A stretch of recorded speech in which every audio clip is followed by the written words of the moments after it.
Hi everyone, let's take a look at problem 3.5, which deals with a corporate after-tax yield investment choice problem. The Shreves Company has $10,000 that it plans to invest in marketable securities. It is choosing among AT&T bonds, which yield 7.5%, State of Florida muni bonds, which yield 5%, and AT&T preferred stock with a dividend yield of 6%. Shreve's corporate tax rate is 35%, and 70% of the dividends received are tax exempt.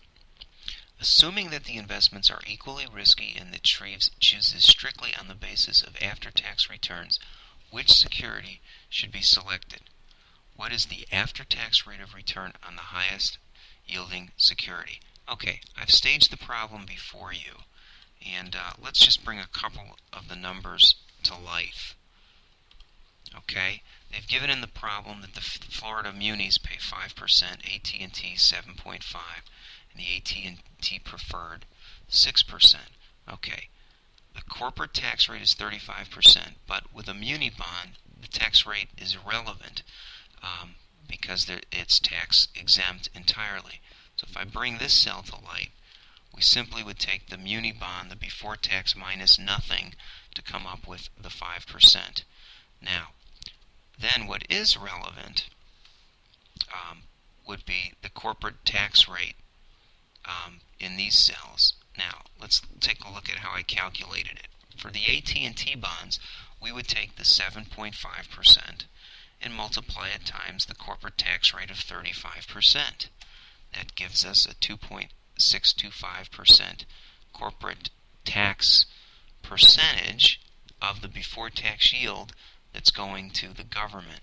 And then, of course, if we just copy over in both these cells, we come up with the after-tax yield. So now I'm just subtracting the before tax from the corporate tax yield.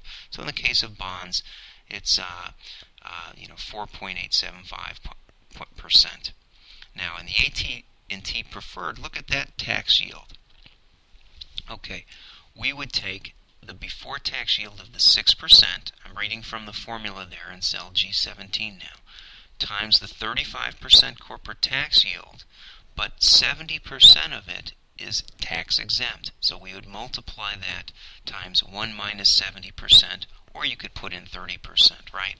And that tells you that the government share of the yield you would expect on a preferred stock and also on a common stock now, assuming that it's a corporation that is holding the investment in the stock, is 0.63. So that's quite a bit less than the AT&T bonds, and as a result, the after-tax yield bonds is 5.37%. So what does this tell us? Invest in the AT&T preferred bonds because it's the maximum of the three. And that's this problem. I hope you found that beneficial to your understanding. Thanks, everyone.